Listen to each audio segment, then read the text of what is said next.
វិនិយោគទុនរហូតដល់28លានដុល្លារអាមេរិកដោយ KNN គ្រប់ឡើងរថយន្តបានរហូតដល់20000គ្រឿងនៅក្នុងមួយឆ្នាំជាមួយនឹងផ្ទៃដីប្រមាណជា10ហិកតាអញ្ចឹងខ្ញុំគិតថានេះគឺជាឱកាសមួយសម្រាប់បងប្អូនប្រជាពលរដ្ឋកម្ពុជាហើយដែលអាចបង្កើនឱកាសការងារទៅកាន់បងប្អូនបានអបអរសាទរបងប្អូនទាំងគ្នានៅខ្មែរយើងនឹងមានរោងចក្រដំឡើងរថយន្តដ៏ថ្មីស្រឡាងមួយទៀតហើយដោយ KNN គ្រប់តែម្ដងបងប្អូនទាំងគ្នានៅក្នុងការវិនិយោគទុនរហូតដល់28លានដុល្លារអាមេរិកនេះគឺសមបញ្ជាក់ឃើញថាក្រុមហ៊ុន KNN គ្រប់គឺពិតជាមានចក្ខុវិស័យដ៏វែងឆ្ងាយនៅក្នុងការអភិវឌ្ឍវិស័យអូតូម៉ាទីវនេះនៅក្នុងប្រទេសកម្ពុជាយើងតែម្ដងពិសេសរោងចក្រដែលដំឡើងរថយន្តនេះផងដែរគឺពិតជាធំមែនទែនដែលមានផ្ទៃដីរហូតដល់10ហិកតាណោះហើយអាចមានសមត្ថភាពនៅក្នុងការដំឡើងរថយន្តបានរហូតដល់20000គ្រឿងនៅក្នុងមួយឆ្នាំអញ្ចឹងបងប្អូនអ្នកគ្នាដែលកំពុងតែប្រើប្រាស់ម៉ាកយីហោដែលស្ថិតនៅក្នុងរចនាសម្ព័ន្ធរបស់ KNN គ្រប់ដូចជាម៉ាកឡានរបស់ជាធัวគឺប្រើប្រាស់បានយ៉ាងមានទំនុកចិត្តតែម្ដងដោយស្ថាបនិកគឺជាជនជាតិខ្មែររបស់យើងតែម្ដងបងប្អូនទាំងអស់គ្នាហើយថ្ងៃនេះគឺខ្ញុំកំពុងតែស្ថិតនៅក្នុងពិធីបញ្ចុះបឋមសិលាបើការដ្ឋានសាងសង់រោងចក្រដំឡើងរថយន្តរបស់ជាធัวគ្រប់ model តែម្ដងដែលនឹកដំឡើងនៅក្នុងទឹកដី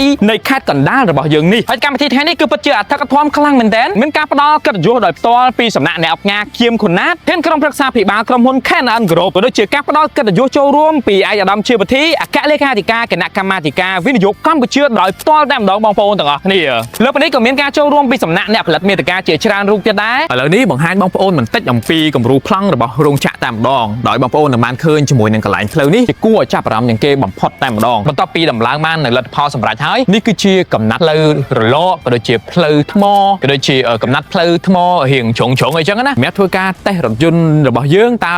ស្របតាមលក្ខខណ្ឌនៃបច្ចេកទេសកម្រិតស្តង់ដារដែរឬអត់អញ្ចឹងខ្ញុំគិតថានេះគឺជាឱកាសមួយសម្រាប់បងប្អូនប្រជាពលរដ្ឋកម្ពុជាហើយដែលអាចបង្កើនឱកាសការងារទៅកាន់បងប្អូនបានហើយលើពីនេះទៅទៀតនោះយើងអាចប្រើប្រាស់ម៉ាកឡានរបស់ជាធัวបានដោយមោទនភាពនៃផលិតផលជាតិរបស់យើងតែម្ដងដោយដំឡើងនៅក្នុងប្រទេសកម្ពុជាយើងជាមួយនឹងផ្ទៃដីប្រមាណជា10ហិកតាក៏ដូចជាក្រោមទុនវិនិយោគប្រមាណជា28លានដុល្លារសហរដ្ឋអាមេរិកនេះទៀតនោះរោងចក្រនេះនឹងក្លាយទៅជារោងចក្រមួយដ៏ធំមួយហើយនៅក្នុងប្រទេសកម្ពុជាយើងខ្ញុំបាទវីដេអូបានមកដល់ទីបញ្ចប់ហើយសូមអនុញ្ញាតគោរពជម្រាបលាបងប្អូនទាំងអស់គ្នាបាទ